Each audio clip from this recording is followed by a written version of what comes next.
El calor de julio entraba por la ventana como un animal sediento, lamiendo cada rincón de la habitación hasta dejarla sin aire.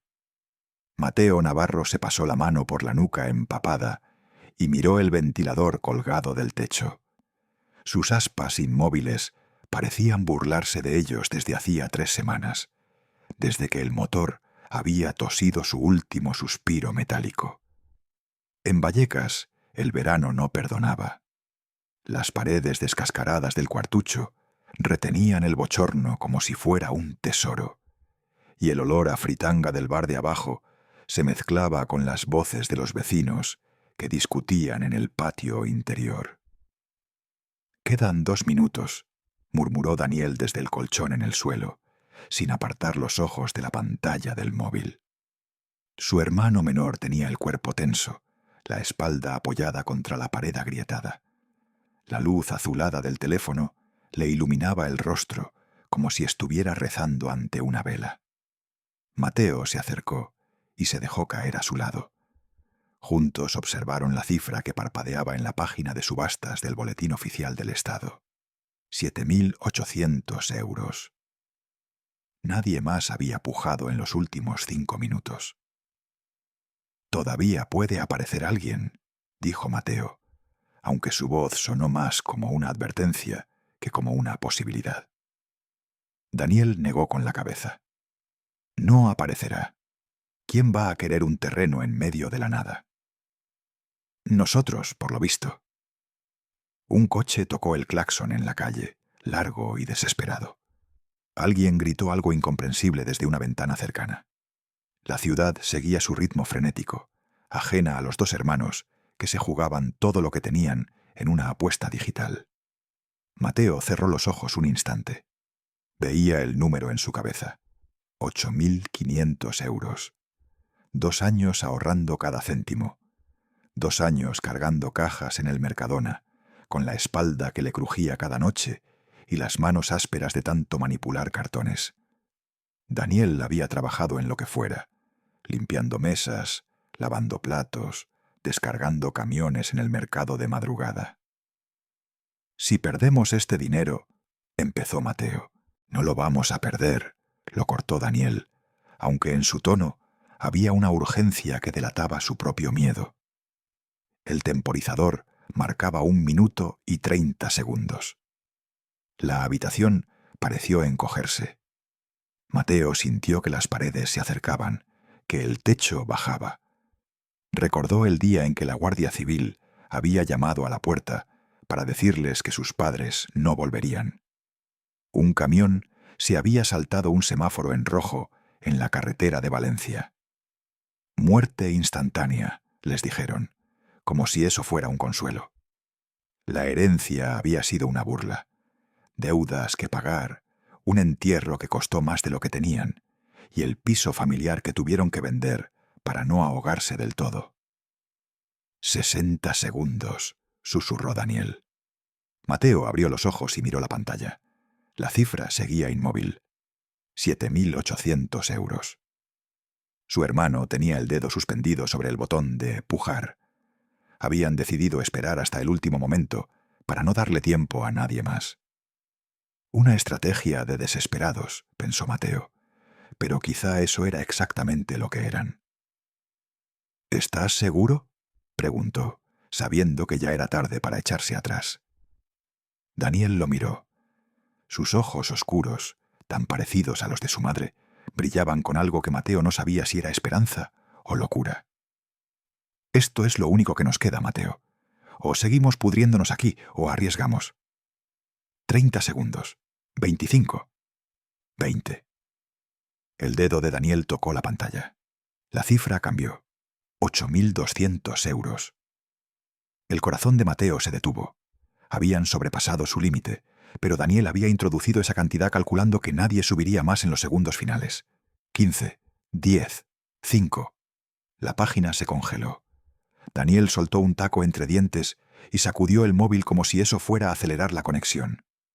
Mateo contuvo la respiración. 3, 2, 1. La pantalla se actualizó. Un mensaje verde apareció en la parte superior. «Enhorabuena. La puja ha sido adjudicada a su nombre. Se quedaron en silencio. Afuera, la ciudad seguía rugiendo. Bocinas, voces, el traqueteo de un camión de la basura. Pero dentro de aquellas 4 paredes agrietadas, el mundo se había detenido. «Lo conseguimos», dijo Daniel con un hilo de voz. Mateo no respondió de inmediato. Miró a su alrededor. El colchón deshilachado en el suelo, la mesa coja que habían rescatado de un contenedor, la bombilla desnuda que colgaba de un cable pelado.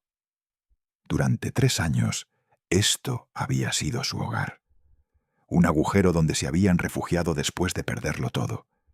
Y ahora, con un solo clic, habían apostado su única salida. «¿Y si nos hemos equivocado?», murmuró. Daniel dejó el móvil a un lado y se pasó las manos por el pelo. «Entonces nos habremos equivocado juntos». Esa noche durmieron poco. Mateo se revolvió en el colchón hasta que el amanecer filtró su luz grisácea por la ventana sucia. A las 7 se levantó y comenzó a meter sus pertenencias en una mochila raída. 2 mudas de ropa, un neceser desgastado, los documentos de la subasta que había impreso en un locutorio. Daniel hizo lo mismo en silencio. No tenían mucho que llevarse. 3 años de miseria cabían en 2 mochilas. Antes de salir, Mateo echó un último vistazo a la habitación. Había odiado cada metro cuadrado de aquel lugar, pero también sabía que detrás de esas paredes habían sobrevivido. Ahora se marchaban hacia lo desconocido, con 300 euros en el bolsillo y un terreno que nunca habían visto. «Vamos», dijo Daniel desde la puerta. La estación de autobuses de Méndez Álvaro bullía de gente cuando llegaron. Compraron 2 billetes a Cuenca en la taquilla de Alsa. 25 euros cada uno. El autobús salía a las 9. Se sentaron en un banco de plástico y esperaron, cada uno perdido en sus pensamientos. Cuando subieron, el vehículo estaba medio vacío. Mateo eligió un asiento junto a la ventana. Daniel se dejó caer a su lado y cerró los ojos antes de que el motor arrancara. El autobús salió de Madrid despacio, sorteando el tráfico de la mañana. Poco a poco, los edificios de hormigón fueron quedando atrás, sustituidos por descampados secos y polígonos industriales abandonados. Mateo apoyó la frente contra el cristal. El paisaje que se desplegaba ante él era de una aridez casi dolorosa. La tierra de Castilla se extendía en tonos ocres y amarillentos, salpicada de encinas solitarias que apenas proyectaban sombra. El cielo era de un azul implacable, sin una sola nube que prometiera alivio. Pasaron junto a pueblos con nombres que sonaban a leyenda: Tarancón, Huete, Cañaveras. Algunos parecían habitados, otros fantasmas de piedra con ventanas ciegas y calles desiertas. Mateo sintió una punzada de inquietud. ¿Así sería Villanueva de los Infantes? ¿Un lugar abandonado por el tiempo y la gente? «Mira», dijo Daniel de pronto, señalando por la ventana. A lo lejos, un pueblo entero se desmoronaba sobre sí mismo. Las casas sin tejado mostraban sus tripas de madera podrida. Las calles estaban invadidas por hierbajos, y una iglesia sin campanario se alzaba como un dedo acusador contra el cielo. «España vaciada», murmuró Daniel con amargura. «Todo el mundo se va a Madrid, a Barcelona, y lo demás se pudre». Mateo no dijo nada. La angustia le trepaba por el pecho como una enredadera. ¿Qué habían hecho? ¿En qué momento les había parecido buena idea comprar un terreno en un sitio que ni siquiera conocían? El autobús siguió avanzando, tragándose kilómetros de carretera solitaria. A media tarde, el conductor anunció por el micrófono: «Próxima parada, Cañada del Hoyo». Los hermanos intercambiaron una mirada. Era su destino. Daniel agarró su mochila y se puso de pie. Mateo lo siguió con las piernas entumecidas por el viaje. Cuando bajaron, el calor los golpeó como un puño. El pueblo era poco más que un puñado de casas apiñadas alrededor de una plaza diminuta. No había alma en las calles. Solo el zumbido de las cigarras y el eco de sus propios pasos sobre el asfalto agrietado. «Bienvenidos al fin del mundo», dijo Daniel, y aunque intentó que sonara como una broma, su voz se quebró en la última palabra. Mateo se colgó la mochila al hombro y miró hacia el horizonte. En algún lugar, a 4 kilómetros de allí según el mapa, los esperaba un terreno que ahora les pertenecía. Un trozo de tierra que podía ser su salvación o su condena. «Pues vamos», dijo, y echó a andar. El único bar de Cañada del Hoyo se llamaba La Perdiz, aunque el rótulo estaba tan descolorido que apenas se distinguían las letras. Una puerta de madera combada daba paso a un interior fresco y sombrío, donde el olor a aceite frito y tabaco antiguo impregnaba a cada rincón. Detrás de la barra, una mujer de unos 50 años limpiaba vasos con un trapo que había conocido tiempos mejores. «Buenas», saludó Mateo, dejando caer la mochila junto a la puerta. La mujer levantó la vista. Tenía el pelo recogido en un moño apretado y la mirada directa de quien ha visto pasar demasiadas temporadas sin sorpresas. «Buenas, ¿no sois de por aquí?» No era una pregunta. Daniel se acercó a la barra y apoyó los codos sobre el mármol agrietado. «Acabamos de llegar. Venimos de Madrid». «Ya veo». La mujer dejó el vaso y cruzó los brazos. «Turistas no sois, eso seguro. Aquí no hay nada que ver». «Hemos comprado un terreno», explicó Mateo, «en Villanueva de los Infantes». La expresión de la mujer cambió. Algo parecido a la lástima asomó en sus ojos. «¿Villanueva? Madre mía. ¿Y qué vais a hacer allí?» «Construir algo. Empezar de nuevo», respondió Daniel con más convicción de la que sentía. La mujer soltó un bufido que podía significar cualquier cosa. Sacó 2 botellas de cerveza de una nevera que zumbaba como un avispero y las dejó sobre la barra. «Me llamo Carmen, y vosotros sois unos locos o unos desesperados». «Un poco de las dos cosas», admitió Mateo. Carmen descorchó las cervezas y les sirvió 2 vasos.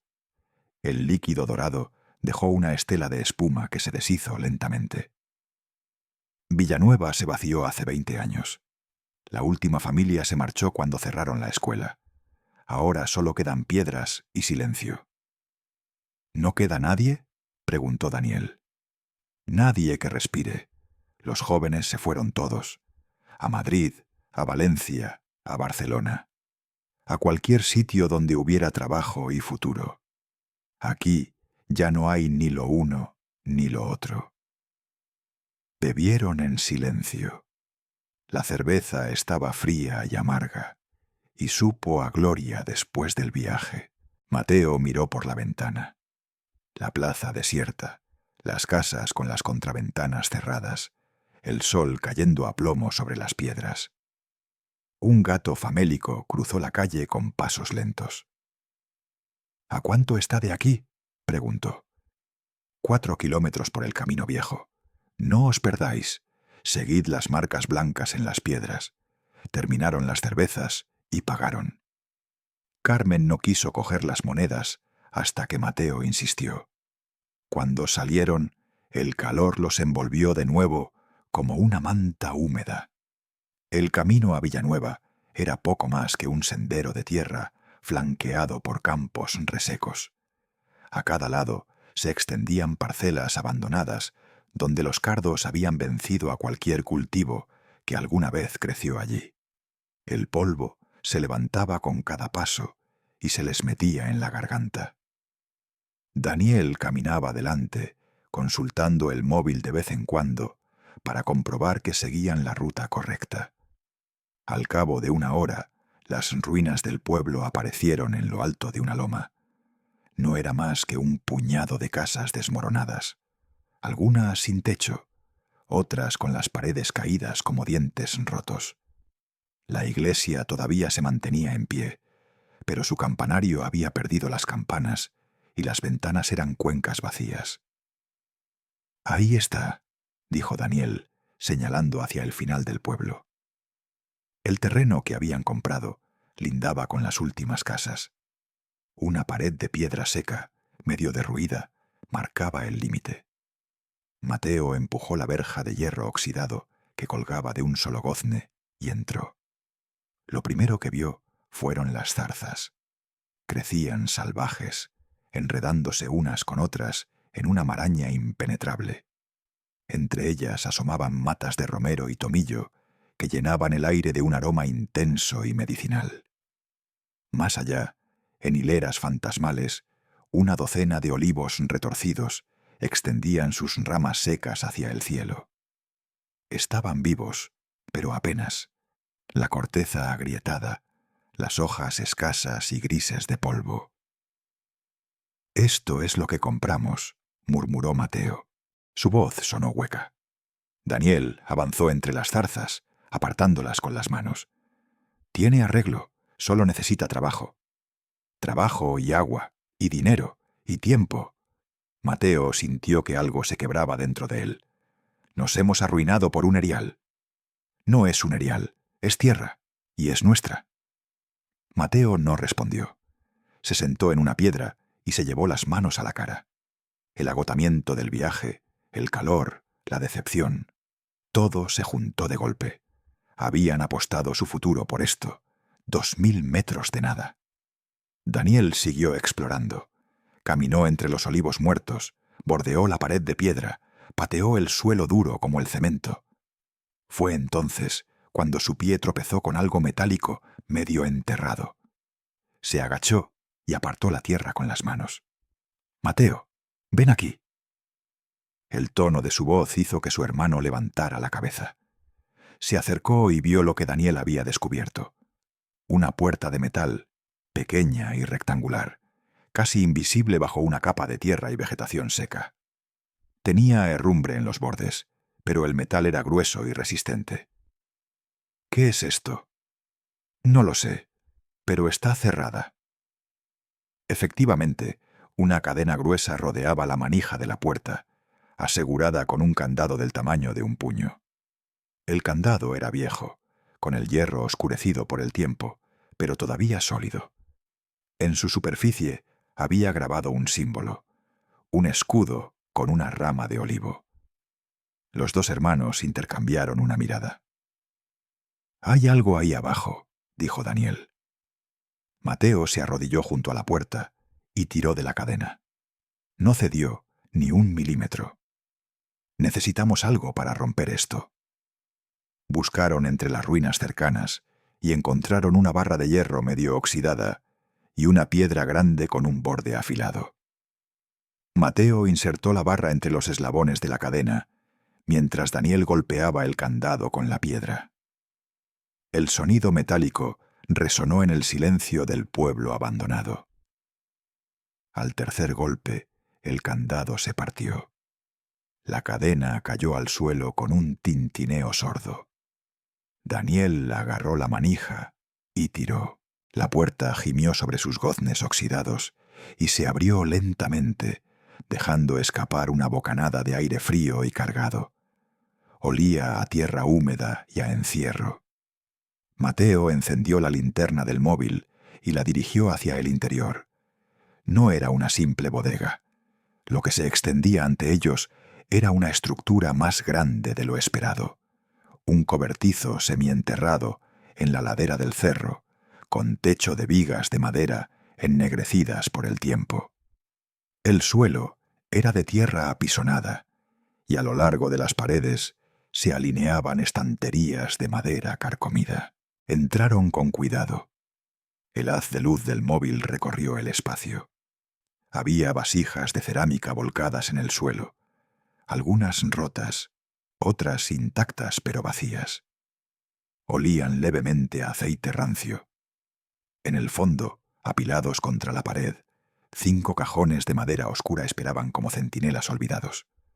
Daniel se acercó al primer cajón y pasó la mano por su superficie. La madera estaba suave de tanto tiempo, pero aún conservaba su forma.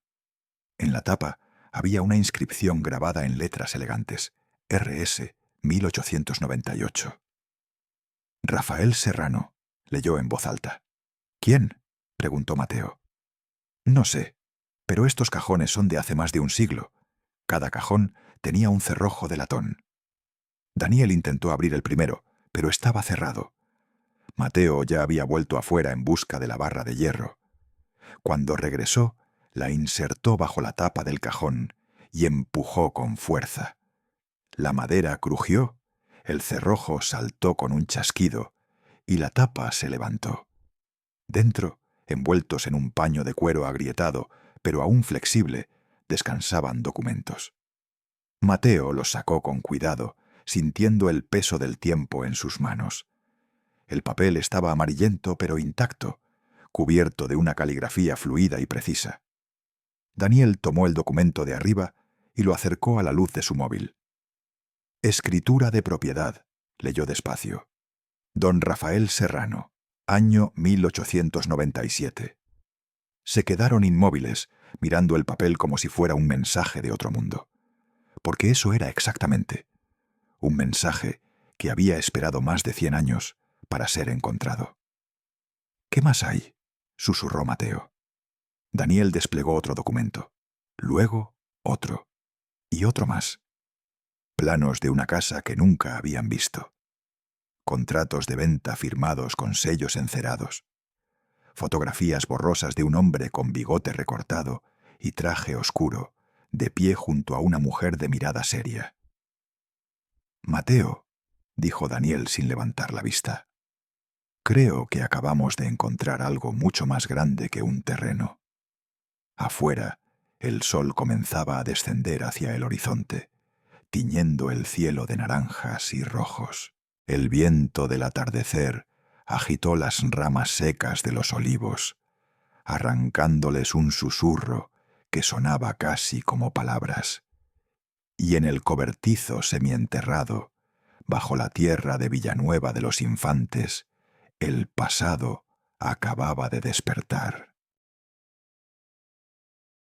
La noche cayó sobre Villanueva como un manto de terciopelo negro. Mateo y Daniel extendieron los sacos de dormir en el suelo del cobertizo, entre las vasijas vacías y el olor a tiempo detenido. Habían cerrado la puerta metálica, pero no del todo. Necesitaban que entrara aire fresco, aunque fuera el viento seco de Castilla. Daniel no podía dormir. A la luz mortecina de su móvil, repasaba una y otra vez los documentos que habían sacado del cajón. Cada papel era una pieza de un rompecabezas que no terminaba de encajar.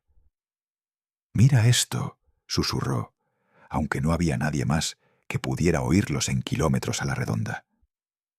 Mateo se incorporó, frotándose los ojos. Su hermano le pasó un documento con el sello oficial de un notario. Escritura de compraventa. Rafael Serrano adquirió 53 hectáreas en 1892. 53, Mateo. Nosotros compramos 2000 metros. ¿Y qué pasó con el resto? Eso es lo que no entiendo. Siguieron revisando. Había planos arquitectónicos dibujados con precisión milimétrica. Una casa de 2 plantas con patio interior, columnas, fuentes, habitaciones amplias distribuidas en torno a un claustro central. El estilo era señorial, con influencias moriscas en los arcos y las celosías. En una esquina del plano, una firma. Arquitecto J. Mendoza, Toledo, 1894. Otro documento llamó la atención de Mateo. Una factura de la cantera de mármol de Macael, en Almería. 5 toneladas de piedra blanca con vetas grises, destinadas a la residencia de don Rafael Serrano y familia. El coste había sido astronómico para la época. Este hombre no era un campesino cualquiera, murmuró.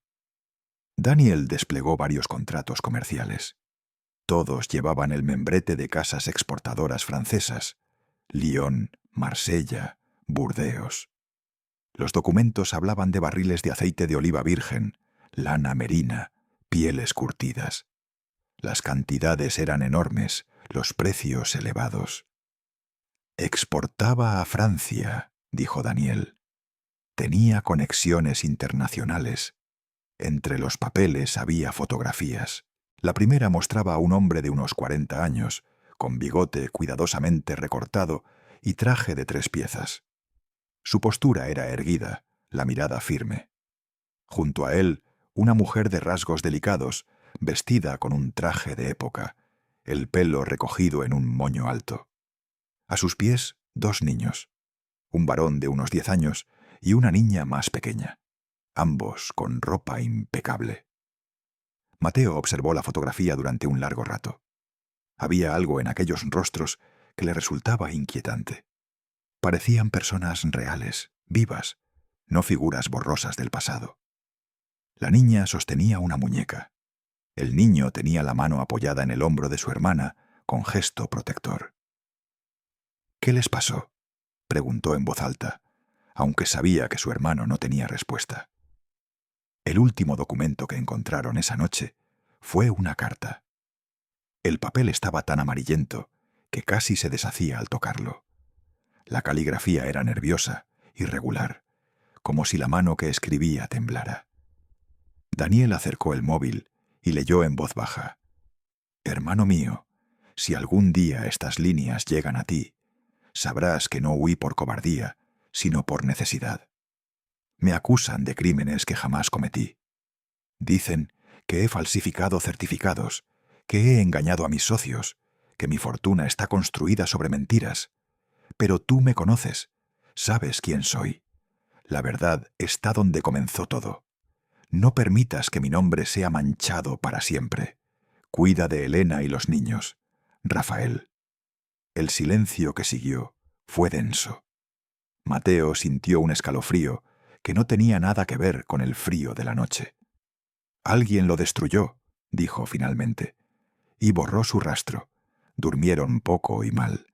Al amanecer, cuando la luz lechosa del alba se coló por la puerta entreabierta, ya estaban despiertos.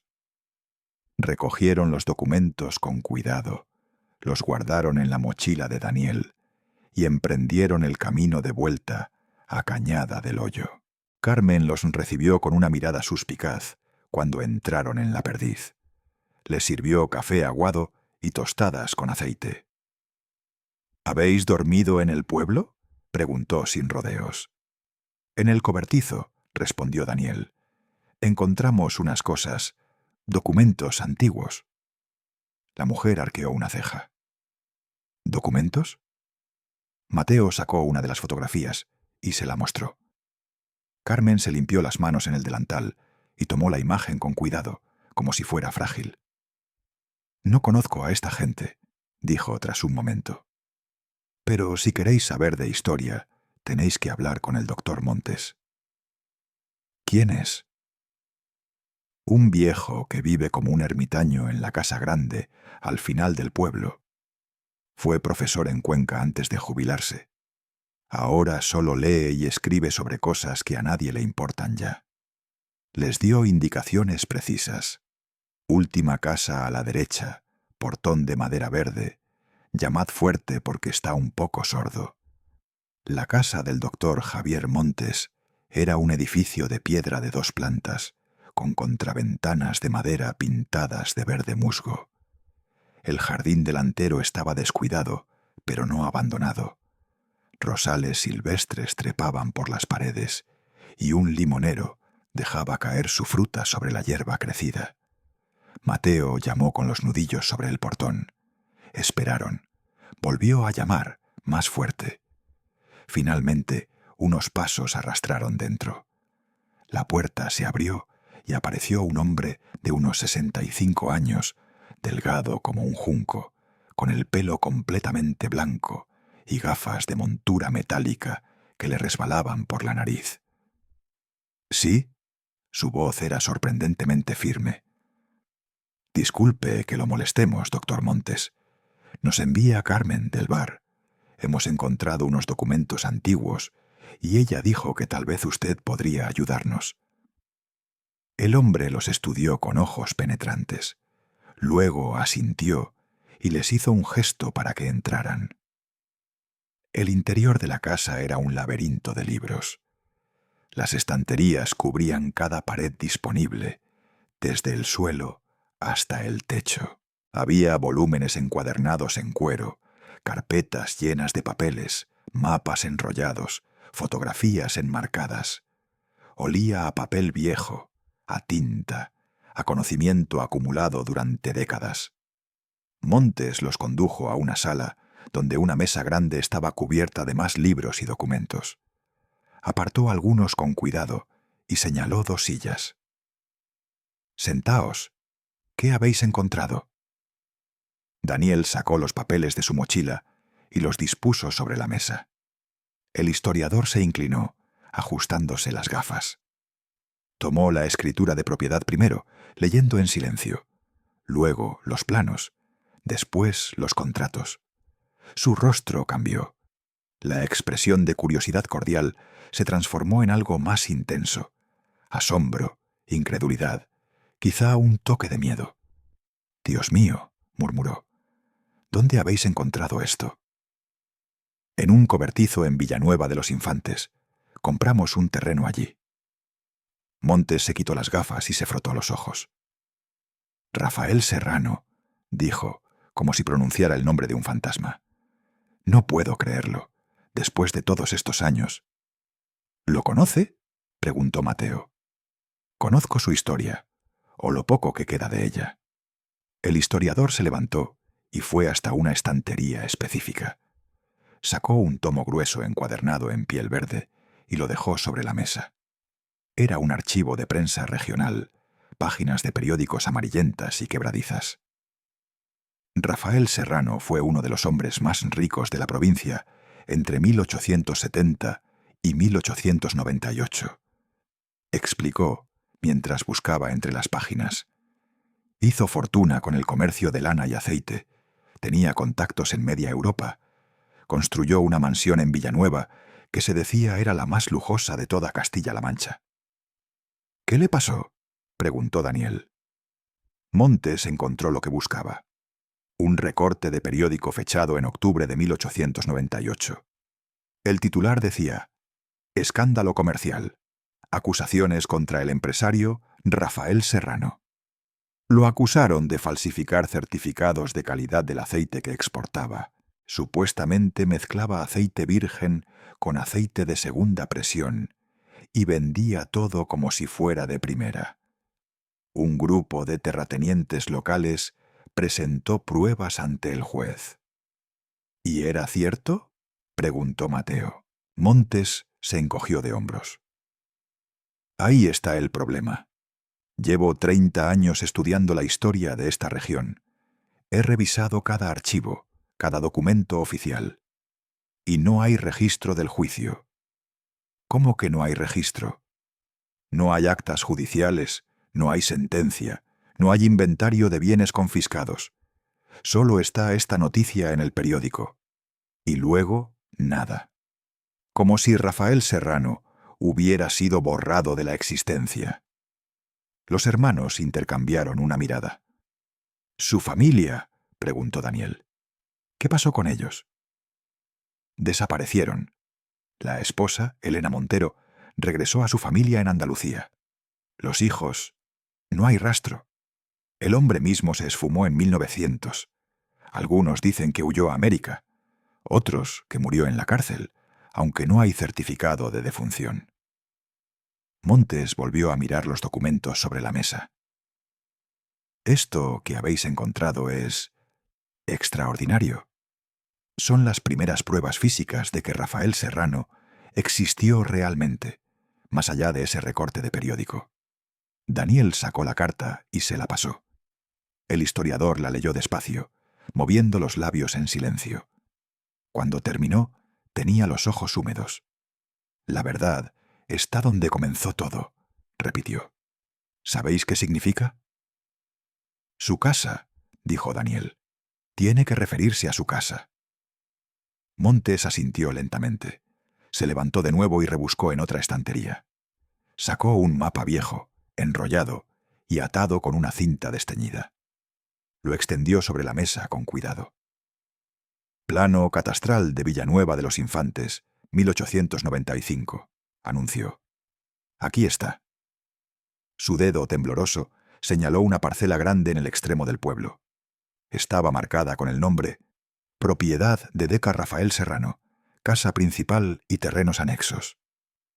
Daniel sacó su móvil y abrió la aplicación de mapas. Comparó la ubicación. «Es nuestro terreno», dijo con voz ahogada. La casa de Serrano estaba exactamente donde compramos. El silencio que cayó sobre la habitación era casi reverente. 3 hombres mirando un mapa centenario, conectando pasado y presente con una línea invisible. «Si la verdad está donde comenzó todo», murmuró Mateo, «entonces está enterrada en algún lugar de nuestro terreno». Montes enrolló el mapa con cuidado. «Id, buscad, y si encontráis algo más, volved a contármelo. Esta historia merece ser conocida». El camino de vuelta a Villanueva lo hicieron casi corriendo. El sol ya estaba alto cuando llegaron al terreno. Daniel sacó el móvil y abrió la imagen del plano que había fotografiado en casa de Montes. «Según esto, la casa principal estaba aquí», señaló un área cubierta de zarzas, unos 20 metros al norte del cobertizo. Se pusieron a trabajar. Arrancaron zarzas, apartaron piedras, escarbaron la tierra con palos. Al cabo de una hora, las manos de Mateo tropezaron con algo duro y regular. No era roca natural. «Daniel, aquí». Cavaron alrededor con más cuidado. Lo que emergió fue una hilera de piedras perfectamente talladas, el cimiento de una pared. Siguieron la línea y encontraron otra perpendicular, y otra más. «Es la base de la casa», dijo Daniel con voz temblorosa. «Todavía está aquí». Mateo se sentó sobre los talones, respirando agitadamente. Miró a su alrededor. El terreno árido, los olivos moribundos, las ruinas dispersas del pueblo fantasma.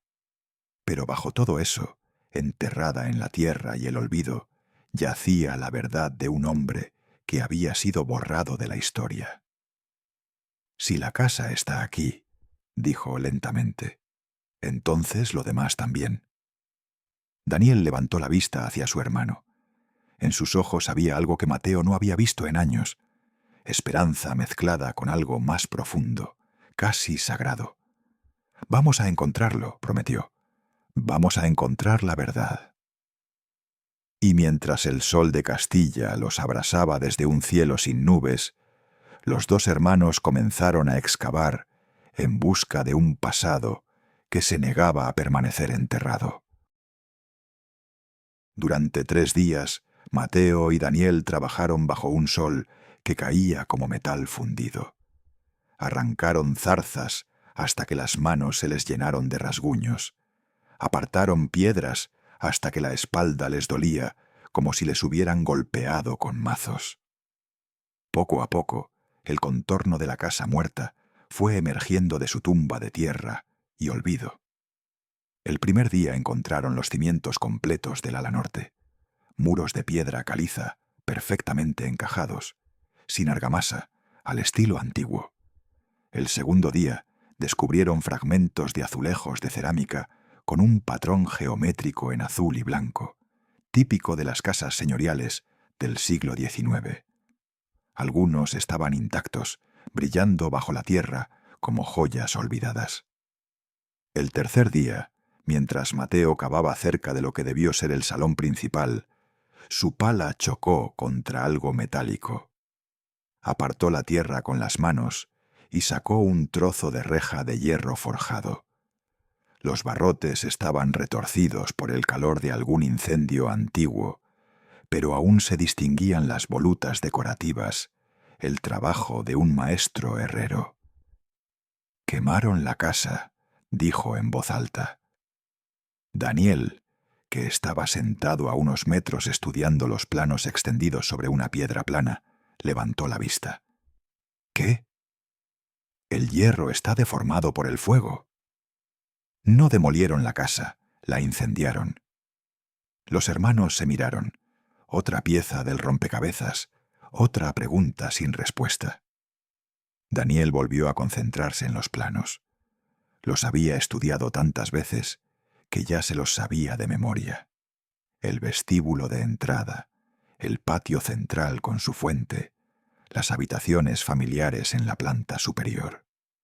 Pero había algo que le llamaba la atención desde el principio, una nota escrita a mano en la esquina inferior del plano. Bodega principal, acceso desde salón. Mateo, ven aquí. Su hermano se acercó, limpiándose el sudor de la frente con el brazo. Daniel señaló la anotación. Las casas de esta época solían tener bodegas para el vino, pero en Castilla, donde hace tanto calor, las bodegas necesitaban ventilación para mantener la temperatura estable. ¿Y? Que si hay una bodega, debe haber una chimenea de ventilación. Y esas chimeneas solían sobresalir del suelo, incluso después de que la casa fuera destruida.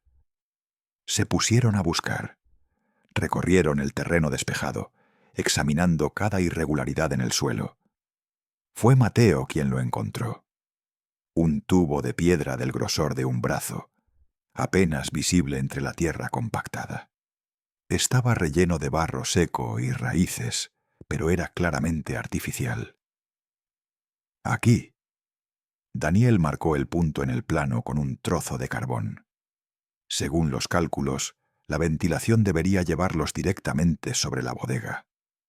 Y si la bodega estaba donde indicaba el plano, su entrada debía estar a unos 5 metros hacia el este.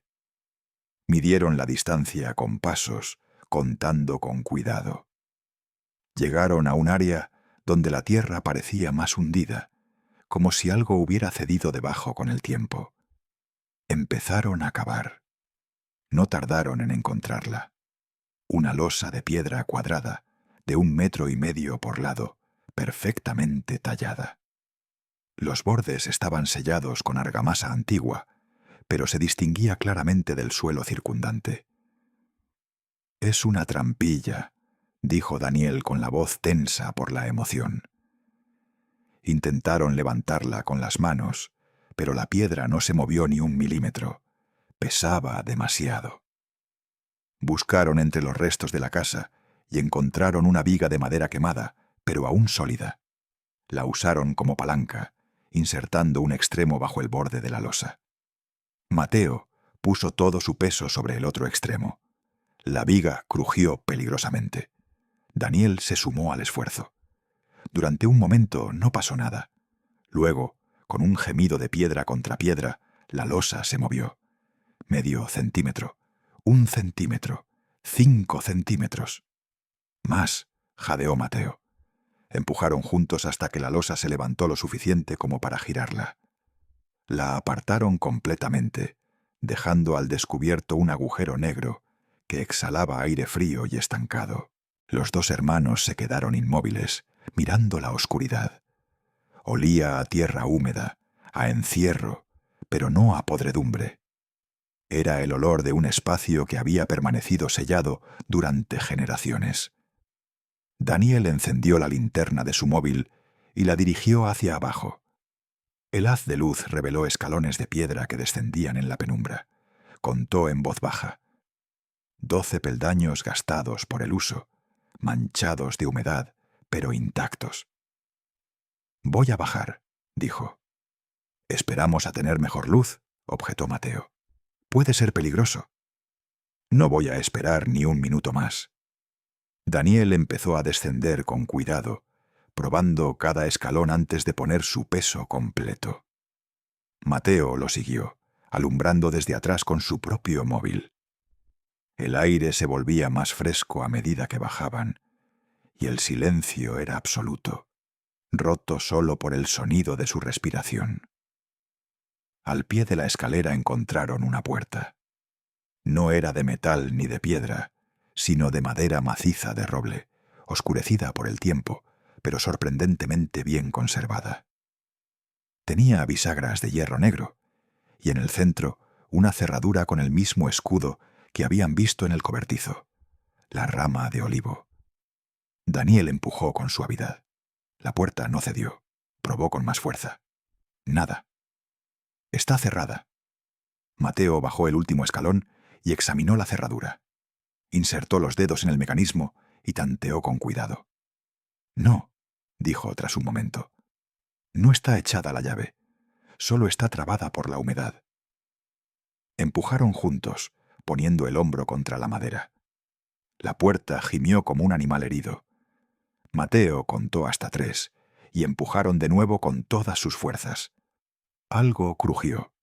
El marco cedió ligeramente y la puerta se abrió hacia adentro con un chirrido prolongado. Una bocanada de aire seco y polvoriento les golpeó en la cara. Daniel alzó la linterna y entró. Lo que vieron les robó el aliento. No era una bodega de vino, era una habitación, un refugio. El espacio medía unos 4 metros de ancho por 5 de largo. El techo era abovedado, con la piedra tallada en arcos que se encontraban en el centro. Las paredes estaban cubiertas de una capa de cal que había mantenido la humedad a raya. Estaban secas al tacto, sin rastro de moho. Los muebles seguían allí, cubiertos con telas gruesas que habían amarilleado con el tiempo, pero que aún cumplían su función. Daniel se acercó a la forma más grande y tiró de la tela. Cayó al suelo levantando una nube de polvo que los hizo toser. Debajo había un escritorio de nogal, grande y sólido, con cajones tallados y patas torneadas. Sobre la superficie, perfectamente ordenados como si su dueño hubiera salido ayer mismo, descansaban varios objetos. Un tintero de cristal azul oscuro, una pluma con mango de plata, y 2 cosas que hicieron que el corazón de Daniel se acelerara. La primera era un sobre de papel vitela, cerrado con un sello de lacre rojo. En la parte frontal, escrito con caligrafía firme, decía: «Para quien busque la verdad». La segunda era una caja pequeña de madera de cedro, pulida hasta brillar, con incrustaciones de nácar formando un patrón de estrellas. Mateo descubrió otro mueble, una estantería alta repleta de libros encuadernados en cuero. Sacó uno con cuidado. Era un libro de contabilidad, con entradas meticulosamente registradas en columnas. Las fechas iban de 1895 a 1898. Los números eran enormes. Miles de francos, libras esterlinas, pesetas. Este hombre era rico de verdad, murmuró. Había más libros. Correspondencia comercial atada con cintas descoloridas, contratos con sellos de cera intactos, recibos de aduanas francesas con firmas y estampillas oficiales. En uno de los estantes encontró algo que le llamó la atención: certificados de calidad emitidos por la Cámara de Comercio de Toledo, cada uno con el sello en relieve y la firma del secretario. Estaban fechados entre 1896 y 1898. «Mira esto», le dijo a su hermano. «Certificados oficiales. Si lo acusaron de falsificarlos, aquí están los auténticos». Daniel sacó más documentos. Cartas de comerciantes franceses agradeciéndole la excelente calidad del aceite. Facturas de exportación selladas por las autoridades portuarias de Valencia. Extractos bancarios que mostraban depósitos regulares, impuestos pagados puntualmente. Todo el rastro de un negocio completamente legítimo. En la pared del fondo colgaba un retrato al óleo en un marco dorado. Era Rafael Serrano, el mismo hombre de las fotografías, pero aquí capturado con más detalle. Tenía unos 40 años, el rostro serio pero no severo, los ojos oscuros que parecían seguir al observador. Vestía traje negro con chaleco gris y una cadena de reloj de oro. Una mano descansaba sobre el respaldo de una silla. La otra sostenía un libro cerrado. Daniel se quedó mirando el retrato durante un largo momento. Había algo en aquellos ojos que le resultaba familiar, una determinación que reconocía porque la había visto en su propio espejo. «Abre el sobre», dijo Mateo con voz ronca. Daniel volvió al escritorio. Sus manos temblaban ligeramente cuando tomó el sobre. El sello de lacre se había agrietado con el tiempo, pero aún mantenía su forma, el mismo escudo con la rama de olivo. Rompió el sello con cuidado. Dentro había varias hojas de papel dobladas, cubiertas con la misma caligrafía elegante que habían visto en los documentos del cobertizo. Desplegó las páginas y comenzó a leer en voz alta, alumbrando con el móvil. Si estás leyendo estas palabras, es porque has encontrado mi último refugio. No sé quién serás, quizá un descendiente mío, quizá un extraño movido por la curiosidad. No importa. Lo que importa es que la verdad sea conocida. Me llamo Rafael Serrano y Montealegre. Nací en Cuenca en el año de Nuestro Señor de 1855. Construí mi fortuna con trabajo honesto, con madrugadas en el campo y noches estudiando los mercados de Europa. Nunca robé, nunca engañé. Cada peseta que gané fue ganada con sudor y con inteligencia. Pero el éxito crea enemigos. 3 familias de esta región, los Valdés, los Sotomayor y los Quiroga, vieron en mi prosperidad una amenaza. Ellos llevaban siglos dominando el comercio de aceite. Yo, un hijo de campesinos, les hacía sombra. En 1898 me acusaron de falsificar certificados de calidad. Compraron testigos, falsificaron documentos, sobornaron al juez. El tribunal ni siquiera se molestó en examinar mis pruebas.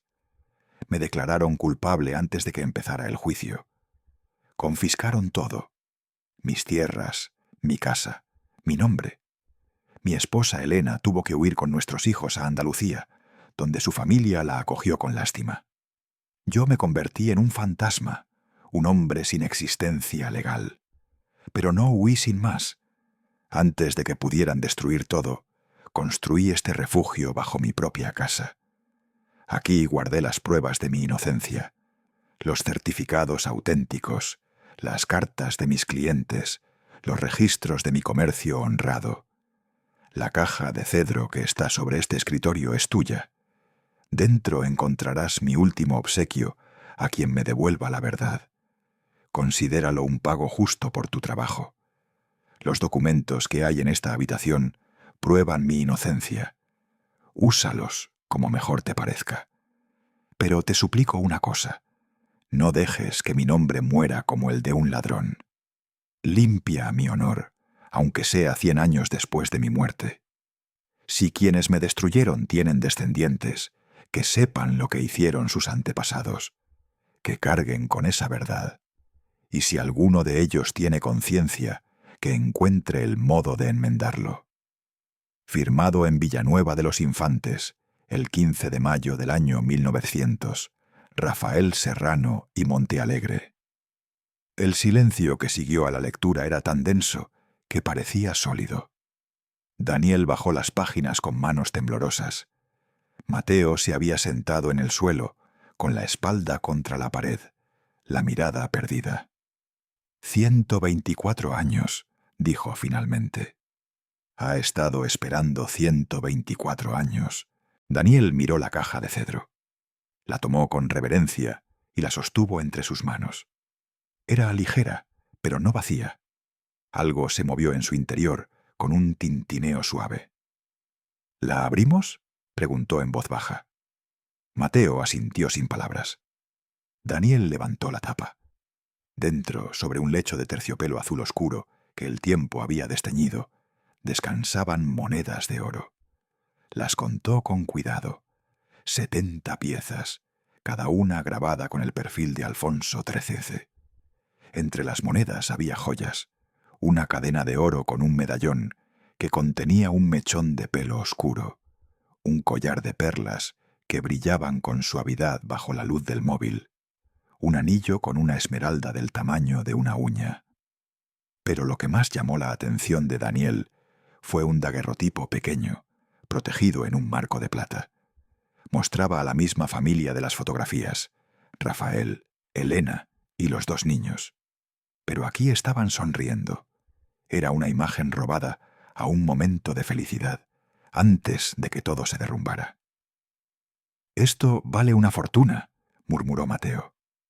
«No es lo importante», dijo Daniel, y se sorprendió de lo mucho que lo sentía. «Lo importante es esto». Señaló los libros de contabilidad, los certificados oficiales, las cartas comerciales con sellos intactos. La verdad que Rafael Serrano había escondido durante más de un siglo. Pruebas tangibles de su inocencia, esperando pacientemente en la oscuridad. Mateo se levantó y se acercó a su hermano. Puso una mano sobre su hombro. «Entonces vamos a dársela. Vamos a devolverle su nombre». Pasaron otra hora en la habitación, catalogando mentalmente todo lo que había allí. Encontraron más documentos en los cajones del escritorio, copias de contratos, recibos de pago, incluso un libro de visitas donde clientes franceses habían dejado comentarios elogiosos sobre la pureza del aceite de serrano. Cuando finalmente salieron, el sol ya estaba bajo en el horizonte. Sellaron la entrada con la losa de piedra y la cubrieron con tierra y ramas para protegerla. Esa noche durmieron en el cobertizo, pero ninguno de los dos pudo descansar realmente. Daniel no dejaba de pensar en aquella carta, en el hombre que había sido destruido injustamente, en los 124 años de silencio. «Mañana vamos a ver a Montes», dijo en la oscuridad. «Sí», respondió Mateo. «Mañana empezamos». Y en algún lugar bajo la tierra, en aquella habitación sellada, el retrato de Rafael Serrano seguía colgado en la pared, esperando el día en que su nombre volviera a pronunciarse sin vergüenza. El doctor Montes abrió la puerta de su casa a las 9 de la noche. Mateo y Daniel estaban en el umbral con una caja de cartón entre los dos, sudorosos y cubiertos de polvo. «Encontramos algo», dijo Daniel sin preámbulos. «Tiene que verlo». El historiador los hizo pasar sin hacer preguntas. En la mesa del salón, bajo la luz amarillenta de una lámpara de pie, fueron sacando los documentos uno por uno. Los libros de contabilidad, los certificados de la Cámara de Comercio de Toledo, las cartas de comerciantes franceses, los extractos bancarios y, por último, la carta de Rafael Serrano. Montes se puso las gafas de lectura y tomó el primer documento, luego el segundo, el tercero. No dijo nada durante casi una hora. Solo leía, pasaba páginas, tomaba notas en un cuaderno viejo. De vez en cuando dejaba escapar un suspiro o negaba con la cabeza. Finalmente se quitó las gafas y se frotó los ojos con cansancio. «Esto no es una simple injusticia», dijo con voz grave. «Esto es un crimen perfectamente orquestado». «¿Qué has encontrado?», preguntó Mateo. El historiador abrió uno de los libros de contabilidad y señaló una página. Rafael Serrano llevaba registros impecables. Cada barril de aceite está documentado. De qué olivar venía, cuándo se prensó, a qué cliente se vendió. Aquí hay certificados oficiales de calidad, emitidos por autoridades comerciales. Hay cartas de agradecimiento de compradores en Lyon y Marsella. Tomó otro documento. Los extractos bancarios muestran que pagaba sus impuestos puntualmente. Las facturas de exportación tienen todos los sellos aduaneros correctos. Este hombre no solo era inocente, era meticuloso hasta el extremo. Daniel sintió que algo se encendía en su pecho. «Entonces, podemos probar que era inocente». «No solo eso». Montes se levantó y empezó a caminar de un lado a otro. Podéis conseguir su rehabilitación póstuma. Es un proceso legal que permite limpiar el nombre de alguien injustamente condenado. ¿Cómo funciona?, preguntó Mateo. Necesitáis un abogado. Hay que presentar una solicitud formal ante el Juzgado Provincial de Cuenca. Con estas pruebas, el caso es sólido, pero llevará tiempo y dinero. Los hermanos intercambiaron una mirada. Dinero. Siempre volvían a eso. Al día siguiente tomaron el autobús a Cuenca. El notario Fernando Rojas los recibió en su despacho, un lugar ordenado con estanterías llenas de códigos legales encuadernados en piel verde. Rojas era un hombre de unos 50 años, con el pelo entrecano y modales precisos. Escuchó su historia sin interrumpir, tomando notas en una libreta. La rehabilitación póstuma es posible, dijo cuando terminaron. Pero hay que seguir un procedimiento específico. Primero, solicitáis la revisión del caso ante el juzgado. Segundo, presentáis todas las pruebas documentales. Tercero, el juez examina el expediente y dicta sentencia. ¿Cuánto tiempo lleva?, preguntó Daniel. Entre 6 meses y 1 año, dependiendo de la carga de trabajo del juzgado. ¿Y cuánto cuesta? Rojas hizo un rápido cálculo en su libreta. Honorarios de abogado, tasas judiciales, peritajes de los documentos antiguos.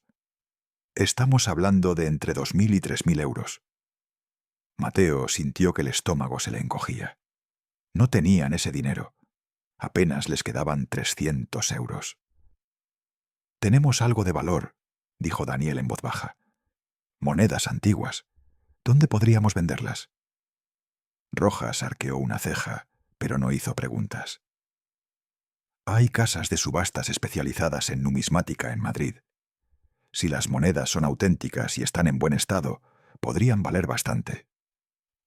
Una semana después, Mateo y Daniel estaban en una sala de subastas, en el barrio de Salamanca, en Madrid. Habían llevado 40 de las 70 monedas de oro, envueltas con cuidado en un paño. El tasador, un hombre menudo con lupa de joyero colgada del cuello, las examinó una por una.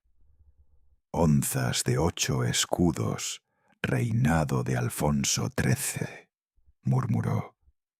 En excelente estado de conservación, muy cotizadas entre coleccionistas.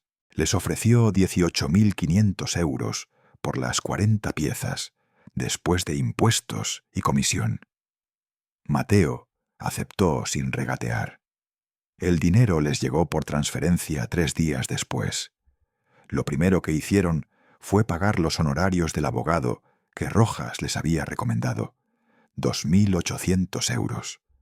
Luego destinaron 5.000 euros para el arreglo inicial del terreno. Apartaron 4.700 para gastos de vida. Les quedaban 6.000 euros. No es suficiente para una casa, dijo Mateo esa noche, mirando el extracto bancario. Pero es suficiente para una entrada, respondió Daniel. Al día siguiente visitaron una sucursal de Caja Rural en Cuenca. El director, un hombre de unos 60 años con gafas de pasta y aspecto campechano, había seguido su historia en las noticias locales. Así que vosotros sois los hermanos que están rehabilitando a Rafael Serrano, dijo mientras revisaba los papeles que le habían llevado. Mi abuelo era de Villanueva. Siempre decía que había algo raro en aquella historia. Les escuchó explicar su situación. Tenían un terreno en propiedad, 6.000 euros ahorrados, y un plan para desarrollar un proyecto de turismo rural una vez que terminara el caso judicial. Tenéis un terreno en propiedad, dijo el director pensativo. Eso puede servir como garantía. Y con el proyecto de rehabilitación de Serrano habéis demostrado seriedad y constancia. Hizo algunos cálculos en su ordenador. puedo aprobaros un préstamo de 39.000 euros. Con vuestros 6.000 de entrada tendríais 45.000. Suficiente para una casa modular decente.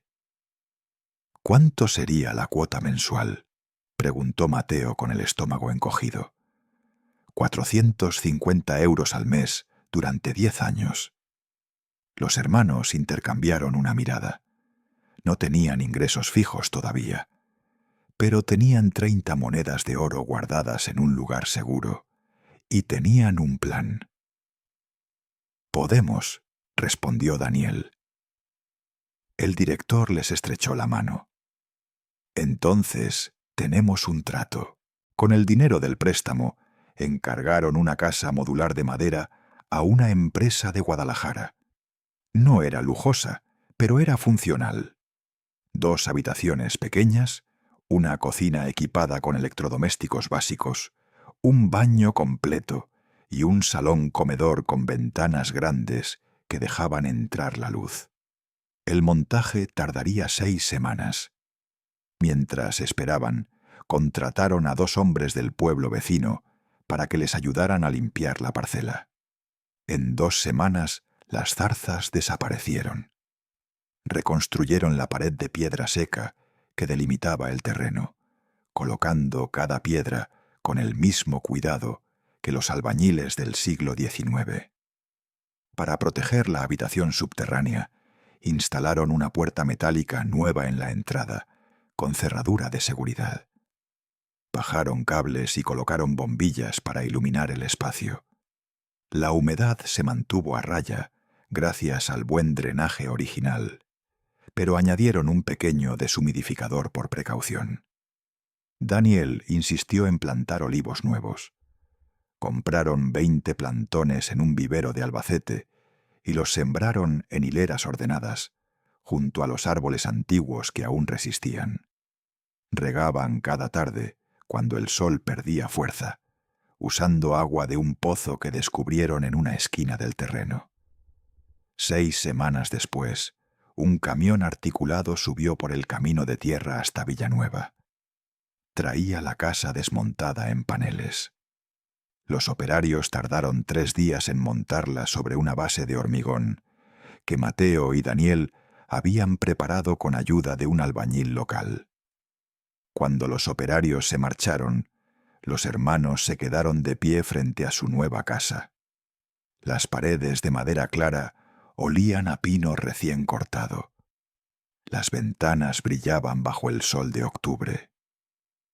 «No es un palacio», dijo Mateo. «Después de Vallecas es un milagro», respondió Daniel. Esa noche durmieron por primera vez en camas de verdad, bajo un techo que era suyo. Mientras tanto, el doctor Montes trabajaba incansablemente con los documentos de Serrano. Pasaba horas en la habitación subterránea, clasificando papeles, fotografiándolos, creando un archivo digital. Cada nuevo hallazgo reforzaba la evidencia de la inocencia del comerciante. Los certificados de calidad de Toledo eran especialmente valiosos.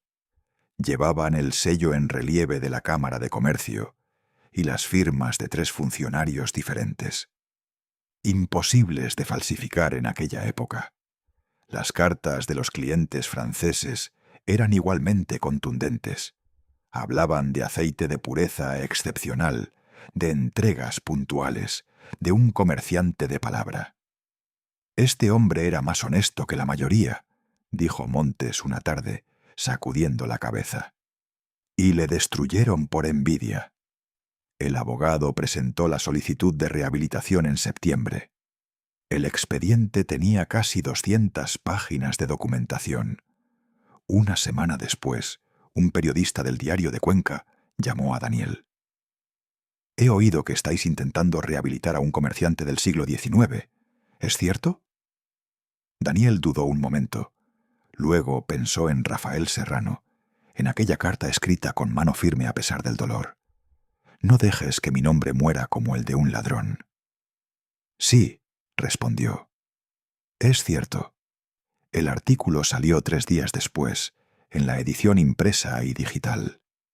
El texto era equilibrado y bien documentado, con citas de Montes explicando la importancia histórica del caso. El titular decía: «Dos hermanos luchan por limpiar el nombre de un empresario injustamente acusado hace 126 años». La historia se viralizó en las redes sociales regionales. Luego la recogió un periódico de Albacete. Después otro de Toledo. En cuestión de 2 semanas, medios de toda Castilla-La Mancha hablaban del caso Serrano. Fue entonces cuando recibieron el primer correo electrónico. Estimados señores Navarro, mi nombre es Enrique Toledano. Soy bisnieto de Rodrigo Toledano, uno de los hombres que acusaron a Rafael Serrano en 1898. He leído su historia en la prensa y necesito hablar con ustedes. Tengo algo que puede ser importante para su caso. Enrique Toledano. Mateo leyó el mensaje 3 veces. «Puede ser una trampa», dijo. «O puede ser importante», replicó Daniel. «Dice que tiene algo que ayudaría». Acordaron reunirse en un café de Cuenca, en terreno neutral. Enrique Toledano resultó ser un hombre de 72 años, delgado y encorvado, con el pelo completamente blanco y manos que temblaban ligeramente cuando levantaba la taza de café. «Gracias por venir», dijo con voz suave. «Sé que mi apellido no os inspira confianza». «¿Qué quieres de nosotros?», preguntó Mateo directamente. Toledano sacó de su maletín un libro viejo encuadernado en cuero marrón. Lo dejó sobre la mesa con cuidado. «Este es el diario personal de mi bisabuelo. Lo encontré cuando murió mi padre, hace 10 años. Nunca supe qué hacer con él». Abrió el libro por una página marcada con una cinta. La fecha decía 15 de marzo de 1899. Leedlo vosotros mismos. Daniel tomó el diario y leyó en voz baja. La sentencia contra Serrano se dictó hoy. Valdés y Sotomayor están satisfechos. Yo no puedo dormir. Lo que hemos hecho es imperdonable. Rafael Serrano era inocente. Los certificados que presentamos como prueba fueron falsificados por nosotros mismos. Compramos el testimonio de varios testigos. El juez Mendizábal recibió una suma considerable. Todo por eliminar a un competidor. Dios me perdone. El silencio en el café era absoluto. Enrique Toledano tenía lágrimas en los ojos. Mi bisabuelo llevó esta culpa hasta su muerte, en 1920. Dejó instrucciones en su testamento de que el diario debía guardarse, pero nunca dijo por qué. Cuando leí la noticia sobre vuestro caso, entendí que tenía que entregárselo. «¿Por qué?», preguntó Mateo. «Esto mancha el nombre de tu familia». El anciano lo miró con ojos cansados. «El nombre de mi familia ya está manchado. Lo ha estado durante más de un siglo. Yo solo quiero que la verdad salga a la luz. Es lo menos que puedo hacer». Les entregó el diario. Daniel lo sostuvo como si fuera de cristal. «Esto es... no sé qué decir. No digas nada. Solo usadlo para limpiar el nombre de Rafael Serrano. Mi bisabuelo no tuvo el valor de hacerlo en vida. Yo lo haré por él, aunque sea tarde». El abogado presentó el diario como prueba adicional al juzgado. Pero la historia no terminó ahí. 3 días después, llegó otro correo electrónico. Esta vez de una mujer llamada Dolores Ruiz. «He leído sobre el caso Serrano en las noticias. Mi abuelo fue Jacinto Ruiz, capataz de una de las familias que lo acusaron. Antes de morir en 1923, escribió una confesión. La he guardado todos estos años sin saber qué hacer con ella. Creo que ha llegado el momento de entregarla». Dolores Ruiz tenía 60 años, el pelo gris recogido en un moño sencillo y manos nerviosas que no dejaban de retorcer un pañuelo. Se reunieron con ella en el mismo café donde habían conocido a Toledano. Sacó un sobre amarillento de su bolso. Dentro había 2 hojas de papel escritas con caligrafía temblorosa. Mi abuelo escribió esto en el hospital, poco antes de morir, explicó. Se lo entregó a mi madre y le hizo prometer que lo guardaría. Ella me lo dio a mí cuando cumplí 18 años. Me dijo que algún día sabría qué hacer con él. Daniel tomó las hojas y empezó a leer. Era la confesión completa de Jacinto Ruiz. ¿Cómo le habían pagado 500 pesetas para testificar en falso? ¿Cómo le habían dicho exactamente qué decir? ¿Cómo había vivido con el remordimiento durante 25 años? ¿Por qué nunca lo hiciste público?, preguntó Mateo con suavidad. Dolores se secó los ojos con el pañuelo. Porque tenía miedo de manchar el nombre de mi familia, de lo que la gente dijera. Pero cuando vi las noticias sobre vosotros, sobre ese hombre que llevaba más de un siglo cargando con una mentira, me di cuenta de que el miedo no era excusa. Gracias, dijo Daniel con voz emocionada. Esto significa mucho. No me lo agradezcáis a mí, agradecédselo a Rafael Serrano, donde quiera que esté. Él merece que se sepa la verdad. La historia dio un nuevo giro mediático. Esta vez fue la televisión regional la que se interesó. Un equipo de CMM, Castilla-La Mancha Media, viajó a Villanueva para grabar un reportaje. Entrevistaron a Daniel y Mateo frente a los olivos recién plantados. El sol de octubre era más suave, la luz dorada. ¿Por qué es tan importante para vosotros este caso?, preguntó la periodista. Daniel pensó un momento antes de responder. No lo hacemos por dinero. Lo hacemos porque Rafael Serrano merece que se conozca la verdad. Durante 126 años, su nombre ha cargado con una mentira. Eso tiene que terminar. Mateo añadió. Y porque si puede pasarle a él, puede pasarle a cualquiera. La justicia no tiene fecha de caducidad. El reportaje también incluyó entrevistas con Enrique Toledano y Dolores Ruiz. Ambos hablaron con voz quebrada de la culpa que habían cargado sus familias, del alivio que sentían al poder, finalmente, hacer lo correcto. Nuestros antepasados cometieron un crimen, dijo Toledano, mirando directamente a la cámara. No podemos cambiar el pasado, pero podemos asegurarnos de que la verdad se conozca. Eso es lo mínimo que podemos hacer. El reportaje se emitió en el telediario regional y tuvo más de 50.000 reproducciones en Internet. Los comentarios eran abrumadoramente positivos. La gente estaba indignada por lo que le había pasado a Serrano. Pedían justicia, pero también había algo más. Admiración por Toledano y Ruiz, por su valor al exponer los pecados de sus propias familias. Esa noche, sentados en el pequeño porche de su casa, Mateo y Daniel miraban las estrellas sobre Castilla. El viento arrastraba el olor de los olivos y el romero silvestre. 2 familias, dijo Daniel con asombro. 2 familias de los acusadores han venido a ayudarnos. Serrano tenía razón, murmuró Mateo. En su carta dijo que si alguno de los descendientes tenía conciencia, encontraría el modo de enmendarlo. Y lo hicieron. Daniel asintió en silencio. Pensó en aquel hombre escribiendo aquellas palabras 124 años atrás, sin saber si alguien las leería alguna vez, sin saber si la justicia llegaría. Pero había tenido fe en que la verdad, tarde o temprano, encontraría su camino. «Lo vamos a conseguir», dijo Daniel.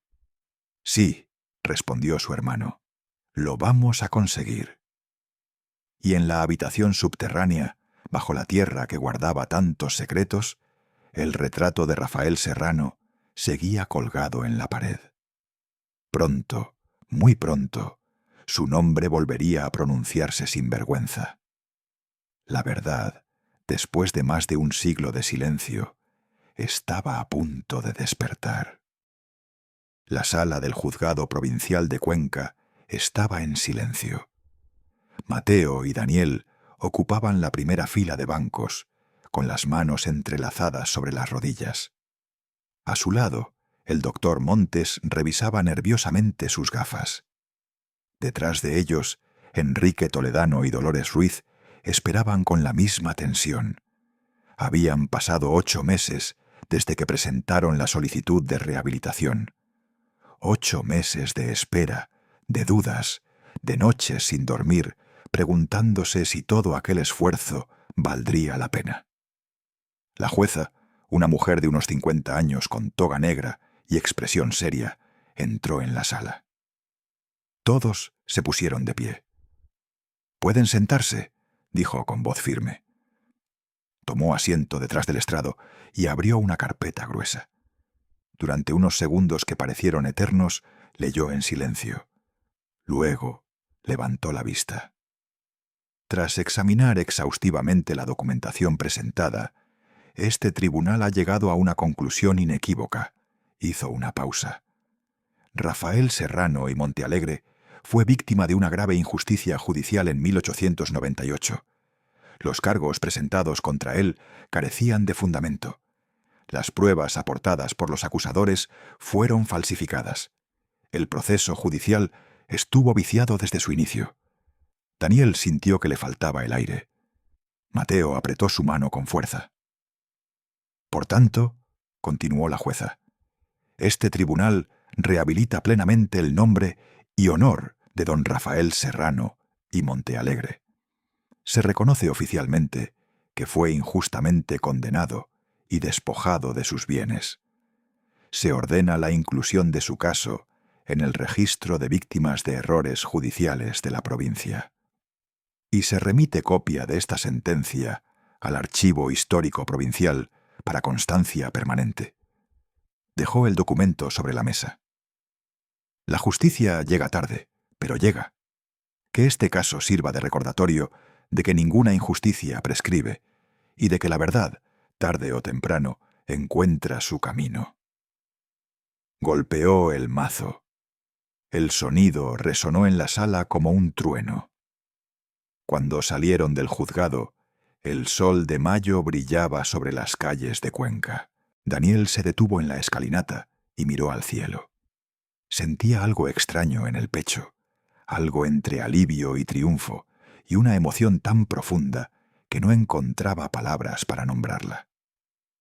«Lo conseguimos», susurró Mateo. «Sí», respondió su hermano. «Lo conseguimos». Montes los abrazó con los ojos húmedos. Toledano y Ruiz se acercaron, y los 5 permanecieron allí, en silencio, mientras la gente pasaba a su alrededor sin entender qué celebraban. 2 semanas después, el Ayuntamiento de Cañada del Hoyo organizó un acto en honor a Rafael Serrano. No era gran cosa. Una placa de bronce colocada en la entrada del pueblo, con su nombre y las fechas de su vida. Pero para Daniel y Mateo significaba todo. El alcalde pronunció unas palabras breves sobre la importancia de la memoria histórica. Montes dio una charla sobre el caso. Y luego, cuando descubrieron la placa, algo inesperado sucedió. Una mujer mayor se acercó a los hermanos. Tenía el pelo blanco recogido en un moño, arrugas profundas alrededor de los ojos, y en las manos sostenía un sobre amarillento. «Soy María Serrano», dijo con voz temblorosa, «bisnieta de Rafael». Daniel la miró sin poder articular palabra. «Vi la noticia en el periódico», continuó ella. «Durante toda mi vida mi familia guardó silencio sobre el bisabuelo. Mi abuela solo me dijo que había muerto en desgracia, que no debíamos hablar de él. Nunca supe por qué. Nunca supe la verdad». Se secó los ojos con un pañuelo. «Gracias por devolverle su nombre. Gracias por demostrar que no era un ladrón». Le entregó el sobre a Daniel. Dentro había fotografías antiguas. Rafael con su familia, de pie frente a la casa que ya no existía. Elena con los niños en brazos. Una imagen de la boda, con todos sonriendo. «Quiero que las tengan», dijo María. «Ustedes le devolvieron la dignidad. Merecen conservar su memoria». Esa noche, en la casa de madera que ahora era su hogar, Mateo y Daniel extendieron las fotografías sobre la mesa. Eran imágenes de una vida que había sido borrada, de momentos felices antes de la tragedia. «Tenemos que hacer algo más», dijo Daniel de pronto. «¿Qué quieres decir?» «No podemos dejar que todo esto termine aquí. La casa, el terreno, la historia de Serrano, tiene que servir para algo». Mateo asintió lentamente. Llevaba semanas dándole vueltas a la misma idea. En los meses siguientes, el proyecto tomó forma. Vendieron las 30 monedas de oro restantes y las joyas, obteniendo 25.000 euros. Solicitaron un segundo préstamo de 45.000, usando el terreno como garantía. Y consiguieron una subvención del gobierno regional de 15.000 euros para proyectos de turismo rural. Con ese dinero comenzaron la transformación. Primero, restauraron el cobertizo y lo convirtieron en un pequeño museo. Las paredes se limpiaron, se instaló iluminación adecuada y se colocaron vitrinas donde exhibieron los documentos originales de Serrano, los certificados de calidad, las cartas de sus clientes, los libros de contabilidad. El retrato al óleo ocupó el lugar de honor en la pared principal. La habitación subterránea se conservó intacta, pero se reforzó la estructura y se mejoró el acceso. Se convirtió en el punto culminante de las visitas guiadas que Montes, convertido en curador voluntario del museo, ofrecía a los visitantes. Luego plantaron más olivos. Compraron 120 plantones y los sembraron siguiendo el trazado original de la antigua finca de Serrano. Los árboles viejos que habían sobrevivido fueron podados y cuidados con esmero. Con el préstamo construyeron un edificio de piedra y madera en estilo tradicional castellano. 6 habitaciones para huéspedes, cada una con baño privado, y un comedor común con chimenea. Carmen, del bar de Cañada del Hoyo, aceptó encargarse de los desayunos a cambio de un porcentaje de los ingresos. El trabajo fue agotador. Mateo tomó cursos online sobre gestión hotelera y turismo rural. Daniel pasaba los días entre los olivos, aprendiendo sobre poda, riego, recolección. Por las noches, ambos leían los libros de la biblioteca de Serrano, tratados de agricultura, historia, filosofía. Sentían que, de algún modo, estaban continuando el trabajo que él había empezado. La primera cosecha de aceitunas llegó 2 años después de que encontraran el cobertizo. No fue una cosecha grande, pero el aceite que produjeron era de excelente calidad. Lo embotellaron con una etiqueta que decía «Aceite Serrano», tradición recuperada desde 1895. Los primeros huéspedes llegaron en primavera. Una familia de Madrid que había leído sobre la historia en un blog de viajes. Luego vinieron más. Parejas buscando tranquilidad, aficionados a la historia, gente que simplemente quería desconectar del mundo. Una tarde de junio, mientras Daniel guiaba a un grupo por el museo, se detuvo frente al retrato de Serrano. «Este hombre fue destruido por la envidia y la codicia», explicó. «Pero su historia sobrevivió. Y ahora, más de un siglo después, su nombre vuelve a significar lo que siempre debió significar: honestidad, trabajo duro, dignidad». Los visitantes escuchaban en silencio. Uno de ellos, un profesor de historia, levantó la mano. «¿Crees que él estaría orgulloso de lo que habéis hecho?» Daniel miró los ojos pintados de Serrano durante un largo momento. «Creo que le gustaría saber que no fue olvidado». que la verdad salió a la luz y que su tierra vuelve a dar frutos. Esa noche, cuando el último huésped se retiró a su habitación, Mateo y Daniel se sentaron en el patio que habían construido detrás de la casa. Los olivos jóvenes se mecían suavemente con la brisa nocturna. Mateo abrió una botella de vino tinto de la zona. ¿Recuerdas aquella habitación en Vallecas?, preguntó sirviendo 2 copas. Apenas, respondió Daniel con una sonrisa. Parece de otra vida. Bebieron en silencio, mirando las estrellas que brillaban sobre las llanuras de Castilla. El mismo cielo que Rafael Serrano había visto más de un siglo atrás. A veces me pregunto si fue casualidad, dijo Daniel, que encontráramos este terreno en aquella subasta, que descubriéramos el cobertizo, todo. Mateo miró a su hermano. ¿Casualidad? O si, no sé, si de algún modo estábamos destinados a encontrarlo, a darle lo que necesitaba. Suenas como un místico. Daniel se rió. Puede ser, pero dime la verdad. ¿No sientes a veces que él sigue aquí? ¿Que de algún modo nos trajo hasta este lugar? Mateo no respondió de inmediato.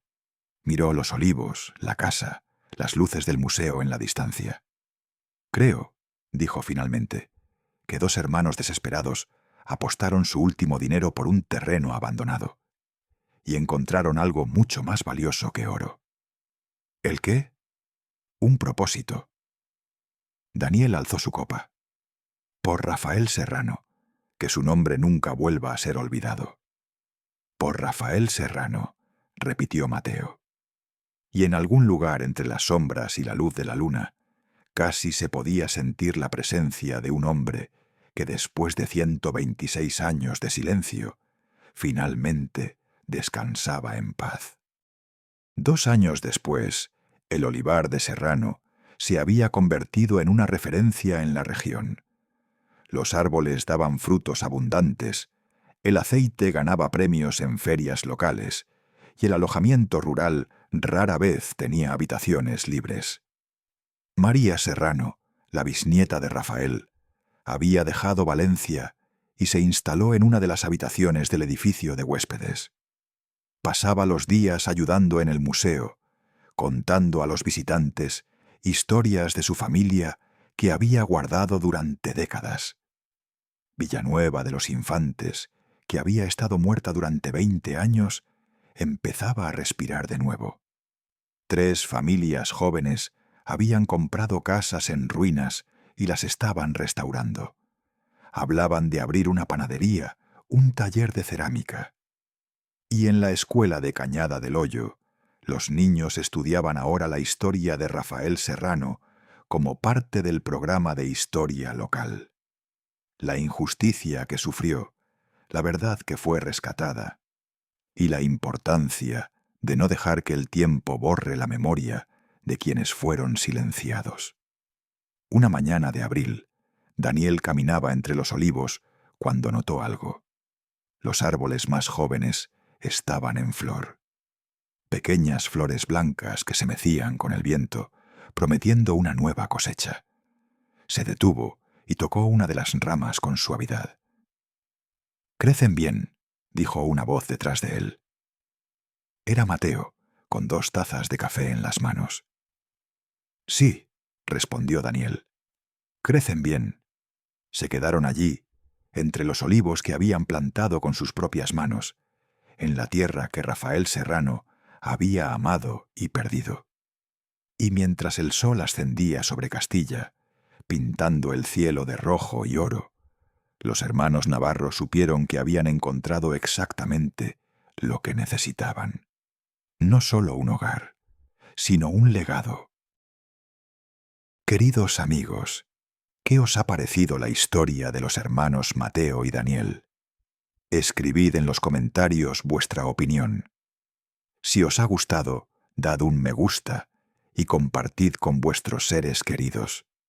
Suscribíos al canal para no perderos nuevas historias. ¿De dónde nos escucháis? Os deseamos salud y ánimo.